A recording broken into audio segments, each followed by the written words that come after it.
Il y a vraiment une grande différence entre ce que les journaux, les magazines, les sites Internet disent de l'investissement en 2010 et la réalité.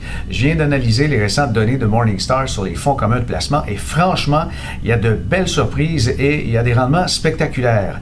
Les fonds qui ont attiré mon attention se trouvent souvent dans des catégories qui sont moins couvertes par les journalistes. On parle tout le temps de l'or, des ressources ou parfois de marchés émergents, mais j'ai trouvé deux fonds qui sortent de ces catégories qui ont eu des rendements extraordinaires depuis le début de l'année. Mon premier, c'est le fonds Bicêtre Revenu. Il est dans la famille de Franklin Templeton. Il investit dans les fiducies de revenus canadiennes. Ces fiducies ont produit un bon rendement. La médiane offre un rendement sur un an de 25 %, mais celui de Bicêtre affiche 32,6 %. Les derniers 6 mois sont intéressants, 6,7 % de rendement. Ça en fait un fonds de premier quartile pour la dernière année. Sur le long terme, c'est ordinaire, mais on sait que les fiducies ont eu beaucoup de difficultés au cours des 4-5 dernières années, depuis qu'il y a eu une annonce comme quoi que finalement, beaucoup de fiducies de revenus devaient retourner dans une incorporation.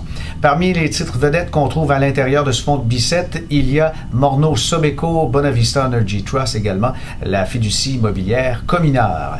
Maintenant, mon fonds avec un rendement très spectaculaire, ma plus grande surprise pour 2010, c'est le fonds dynamique croissance américaine.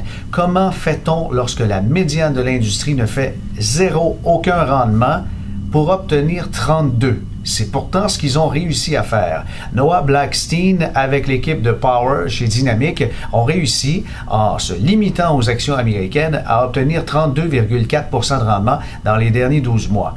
C'est phénoménal. Mais il y a quelques titres qui expliquent tout, dont Apple, on trouve Netflix, on trouve aussi Salesforce, Under Armour et quelques titres qui se sont vraiment bien tirés d'affaire. On a su cibler les bonnes entreprises en 2010, mais il faudrait bien refaire le tour de force en 2011.